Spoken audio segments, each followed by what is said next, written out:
Welcome to the second author roundtable for Erasing Institutional Bias. Today we have with us Ashley Diaz Mejias, the co-author of Erasing Institutional Bias, and Sarah Miller Ralston.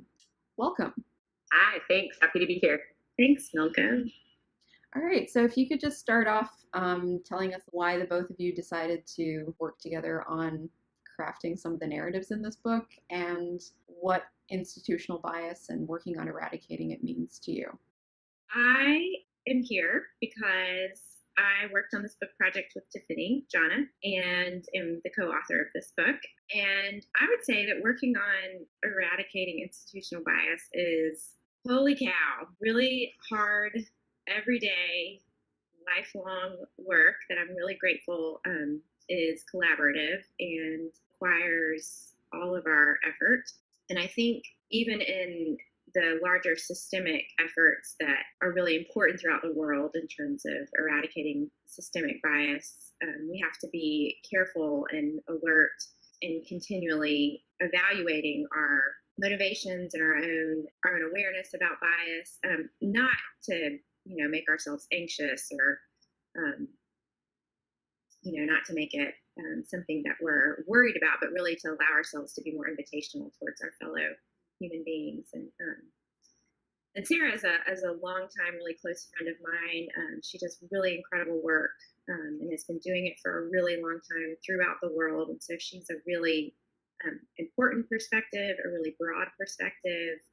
Our book is focused on the U.S. context, but I think that Sarah's experience, both in a large institution, as someone who has kind of risen up through, I hate to say the ranks, but has kind of risen up through the ranks, and as someone who has put together projects for folks on the ground, her perspective is really valuable to me, and hopefully to folks who will read her narrative in the book. So. Thanks, Ashley.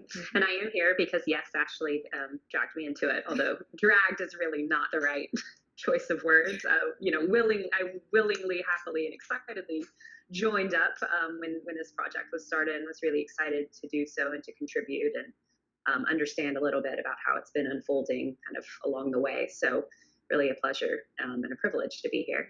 I have worked in a large global poverty fighting organization for, I think about 14 years now.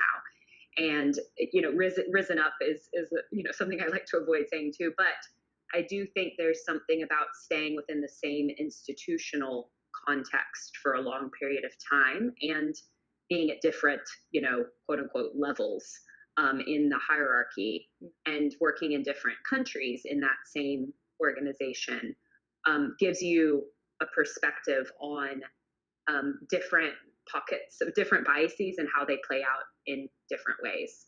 And so I think, how I experienced some of it when I was very young and starting out in my career in the US versus how I experienced some of how it played out in a country like Palestine, where I worked for a couple of years, versus how I experience it now at more of a senior level at the kind of global leadership team.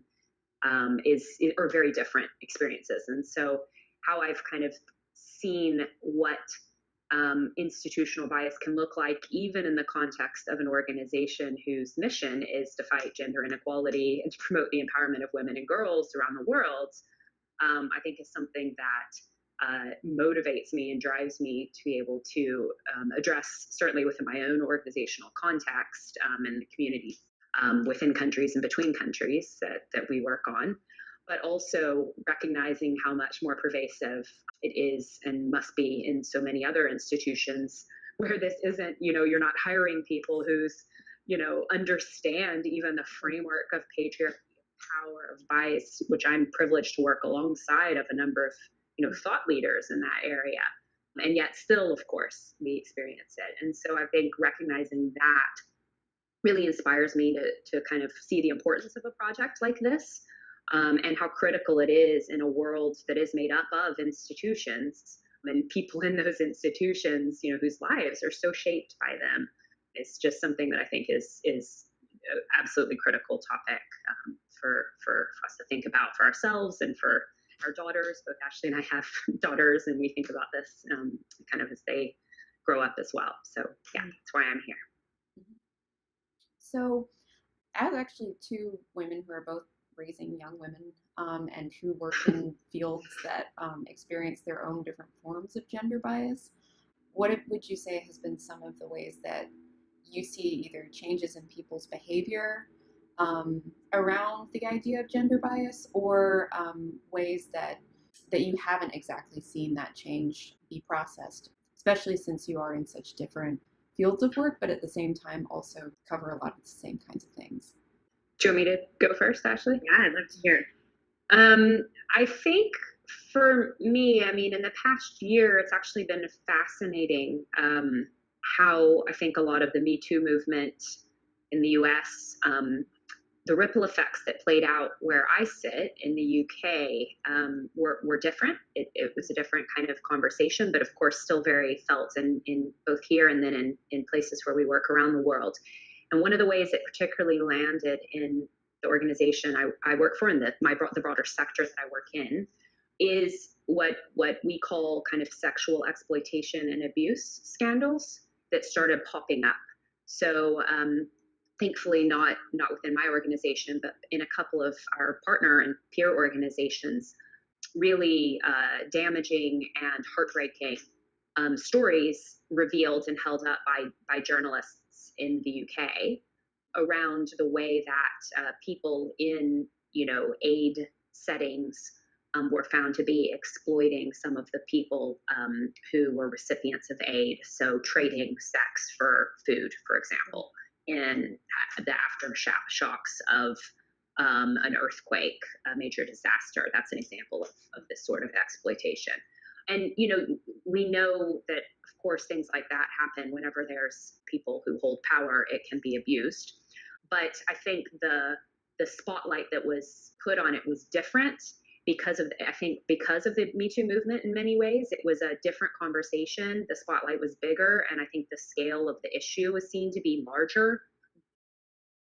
A lot of the reflection that our organization had was how it's connected to our own behaviors in the organization, the kind of, the systemic patriarchy that a lot of our organization is designed around, the biases that we have within our organization are what perpetuate and allow that sort of behavior to exist. So it actually has been a really interesting journey over the past year. I think that self-awareness that just because we're an organization that fights gender inequality around the world doesn't mean we don't also have to look at ourselves. And it doesn't mean that just because we have a lot of the right policies or systems or benefits or whatever in place, because we do, that biases aren't still played out all the time, within teams, between individuals, as well as at a larger scale within the organization. And so, it's that you can't just always be kind of looking out and looking at others and pointing at, countries where inequality is more pervasive or built into even kind of societal norms or even laws and policies. It's also still very prevalent in places where we thought, we've got it, or we've got it figured out. So I think that it's been a humbling year and a year of kind of self-awareness that this isn't something that ever gets solved, which is also sad, I think, to realize that no matter what you put in place and what sorts of champions, what sorts of leaders, how good your data is, because we've got some incredible numbers, the way that biases can play out, it's so much deeper than that. And you have one champion, one leader in one position that leaves, it's so easy to slide backwards so fast, right? It's like this gravitational pull of that's the norm of societies around us. That's a norm of kind of how institutions are built, that you're fighting against the grain. And it's so easy for that to kind of backwards pull to be felt. So I think that's been encouraging that there's that level of awareness and that humility. You can't always just be pointing fingers at others, that there has to be introspection about how it plays out in each of us as individuals, that never is a kind of a done deal, as well as within institutions. Actually, I think that's one of the things that Ashley, you and Tiffany have done really well in the book, is kind of remind people that, you know, just as much as you can see these things happening around you, there are things and opportunities for you to think about how you as a person who's witnessing this stuff, or, you know, maybe on the periphery of that, also to have an opportunity to sort of be a part of the conversation and also be a leader, but also check in with the people who some of these issues may be happening towards. Yeah. You know, a lot of the environments that I've been in over the last probably 5 to 8 years have been ones where they aren't necessarily as constructively progressive as maybe I would hope they would be in terms of equity and gender equity. But they're environments where folks are are nice to women, like they're positive about women. And I think over the last year, and we talk about this in the book. One of many things that the Me Too movement has really helped me as a person, and then I think hopefully as a professional, and certainly as a mom. One of the things that it's helped me articulate has really been to understand that even environments that can on the surface appear positive towards women need to be interrogated. Yeah. Because that positive attitude towards women is not always safe, particularly when that positivity trades on categories that have traditionally subjugated women. And I think a lot of times, in middle to upper class environments, benevolent sexism is something that women maybe don't experience immediate violence from, but there is a lot of pain and suffering and loss that they experience. And not only do women experience that, but our culture at large has experienced a lot of loss from that. And I think for me, it's been really hard to go back through last year and kind of think about the things that I haven't done because of messages that I've gotten. It's been really hard to think about moments where I've really struggled to say things in environments because of just a lot of different ways that those environments have been set up to convince me that my voice is not important. And it's not only me, but it's my kids, it's my friends, it's all kinds of colleagues that are around me. So so I'm really thankful for the women who have been willing to stand up. And I think additionally, I'm really thankful because it's helping me see ways that I need to name these things for my children and aggressively name these things. Because if I don't do that, the world is going to fill in those names for them. So that feels really important. That reminds me of, especially in the chapter on gender bias, one of the things that really popped out for me was this whole idea of making other people feel comfortable, even when sometimes it is in both your disinterest, but also your best interest to make that other person feel comfortable. Mm-hmm. So that you can either get by in your day-to-day life.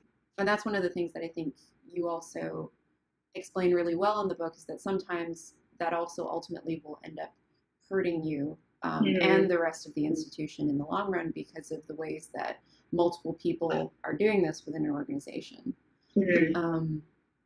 Knowing that, and even just talking about some of the aspects of benevolent sexism, what both of you have seen other people do to try to kind of either break that habit, or have either done yourselves to kind of help yourself break the habit of, working on not always having to feel like you have to make other people feel comfortable.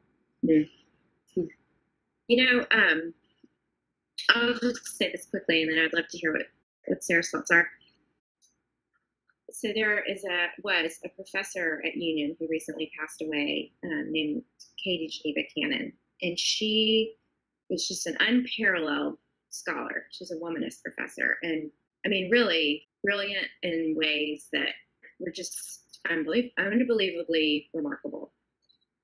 And she could run circles around anyone with her knowledge of, theologians and philosophers. I mean, she just really, I mean, that sounds really cliche to say, but it was just true. But my experience of her classroom was transformative because, I did some graduate work at UVA and then came to Union here in Richmond for seminary. So I've been in a lot of graduate school classrooms. I felt like I was going to throw up, and a lot of them was, terrifying.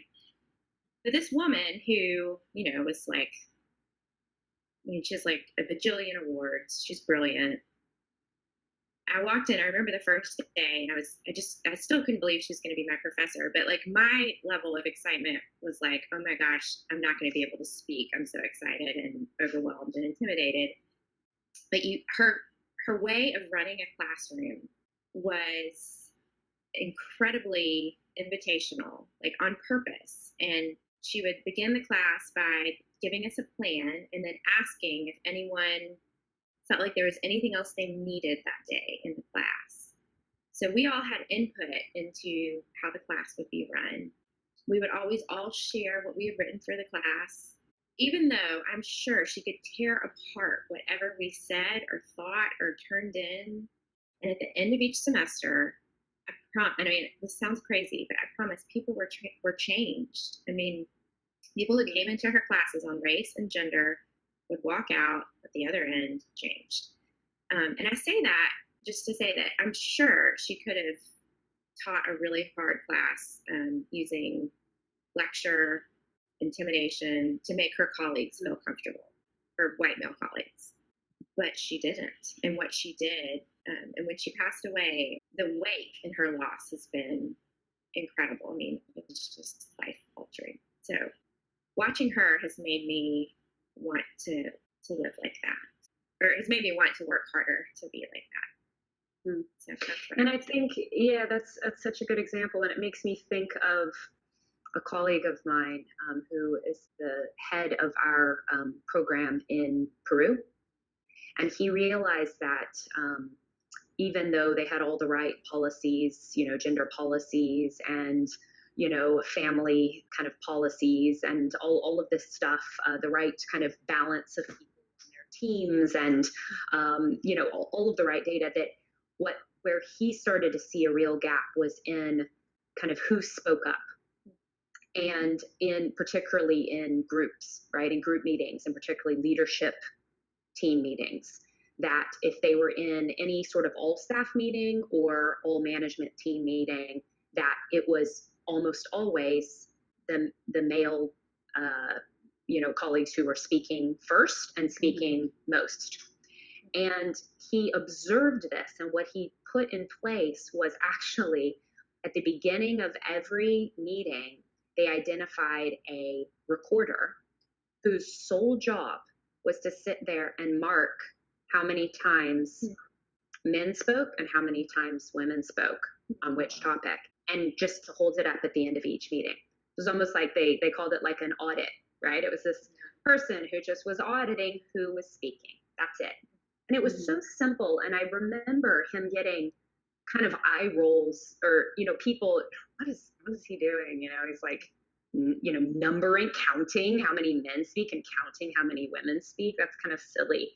And it was actually transformative, because what it did was, by holding up the numbers, first of all, knowing that somebody was counting, right? So by knowing that it was being tracked, and then by holding it up at the end of every meeting, it was amazing the change that over the course of just a month or two it created. So they realized that initially it was almost, 90%, particularly in leadership meetings or meetings about finances or operations, they could track which topics and which types of spaces that this was most dominant. And then they started understanding, started talking to, because there was a balance of women and male leaders in those spaces, why is this, what is the, and so they started really being able to then get under it and get at the root of the issue. And I think those sorts of simple changes that you're able to make, a classroom or a meeting space just more inclusive and, you know, open for everybody's voice to count or to matter, whether, male or female, or and oftentimes, junior staff, or depending on what the bias is in the room. It can be transformative because it can completely change people's confidence, the space for their voice. I mean, I think what they started to find when they started to talk to some of the women about why they weren't speaking up, some of it was when meetings were held, the ways they were structured. There was all sorts of things that then were able to be changed and were able to change the dynamic. And so I do think that there's a lot that if you pay attention and are able to be really intentional about the type of space you create, it can create really big ripple effect changes down the line. Yeah, no, I mean, I think every time we start to hold the mirror up to some of the things that are happening around us, it can only provide better experiences for all. But I'm curious as to how we can help people get there. I mean, I know this book in a lot of ways provides a lot of framework for people to kind of be able to have those moments of introspection. But in your opinions, what else can help people kind of get there to have those moments of saying, okay, this is something that we should introduce as far as like making our meetings run more effectively for both groups of people that are here, or whoever else is in the room, or the people that are the silent minority or silent majority that sometimes aren't always also speaking up. I mean, I think Sarah probably has some good insights on this from the perspective of a global organization. From some of the research that we did in the book, what was interesting was that even some of the language that was used to think about running an organization and what it means to be a good organization and what it means to be a good employee or a good manager of people, be really loaded with patriarchal meaning. And it can be really scary for people to kind of release some of that language because it feels like you're losing credibility as an organization when you stop talking about productivity, or you stop talking about particular hierarchical ways of being organized. But I do think there are a lot of people out there who have been thinking really critically about how to offload some of that language and bring some more inclusive ways of being into organizations so that more people can feel able to participate. And I think that the result is actually really transformative. And we had we share this story in the book, the story of Tim Ryan from PricewaterhouseCoopers. He was a brand new CEO of the company at that point. And he had a 100-day plan. He scrapped his 100-day plan and then instituted company-wide, across the United States, company-wide, closed-door, optional conversations about, and very informal, unscripted.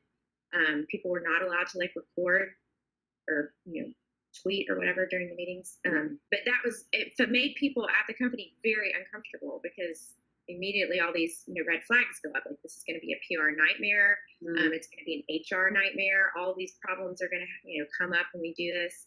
But he was willing and had the power in the company to make this happen. And the result has been a generally positive one. So yeah, no, I think it's interesting when we looked at a lot of the work in our organization, which once again is an organization set up, to kind of promote gender equality throughout the world. We had so much military language actually built into our work because we're this, very large global organization designed around large global systems and procurement procedures and kind of all, we've got all of our rules of operations and our policies and all the stuff that it takes to run a big global company. And so much of that is based on the literally military operations language and protocol. And I think that going into kind of recognizing that, it was actually just held up by a woman within the organization kind of pointing out, we're trying to scrub it, and I remember there is an example that, or a line, a story in the book about a woman who had kind of gone through, and I can't remember exactly, Ashley, but a woman who'd gone through like HR hiring manuals and like tried to kind of take out all the male kind of preferential language or approaches. I'm not sure, but that's something that for us it was kind of this military industrial operations that when you work in a large global organization in 90 countries with a lot of safety and security, you're working in highly complex conflict environments. Actually, a lot of the history of where we've borrowed some of the procedures, the safety and security, the risk assessments, all this stuff that we need to have in place, we've borrowed it from the military. And so rather than take, of course, the learning, which I think is we needed in many cases, but we've kept actually language, which sets, even in the way it's framed, sets a kind of a certain mindset or a way of being. And I think the way we structure meetings, I mean, the difference between a meeting that I go into with our most senior leaders around our complex conflict-ridden operations, and it's very procedures and protocols and risks and security and very kind of go through the agenda step by step, very technical, very kind of bureaucratic, very hierarchical, very male-dominated conversations, versus ones I go into that are more of our spaces of innovation or kind of creativity or new ways of engaging. And then you'll start a meeting with a poem from a new activist that's inspiring. And those live within the same organization, right? And you can almost feel like you're kind of, of two, there's these dual kind of ways of being depending on the type of work you're doing. And I think a lot of organizations face this. There's a lot that's almost like you're saying, there's a lot that's almost demanded of organizations from certain external demands of either, shareholders or, market performance expectations or audits that are done or, for us kind of host agreements with governments for us to operate in certain countries. There's a lot of external requirements that do set you down a certain trajectory of how an organization is structured and the sorts of things that are required, that even when you try to bring in space that's more inclusive and almost kind of democratic in many ways, open to new ideas, to different points of views and different perspectives, sometimes they're hard to kind of live together in the same space. And that's what to me is so challenging about institutional bias, because it's this system, it's this whole ecosystem around you. It can feel overwhelming to address. And so I think by kind of not looking at it as this massive beast that has to be kind of the whole thing has to be tackled, but by looking at how do we just remove military language from our policies and procedures. That's a very concrete thing that we have now done.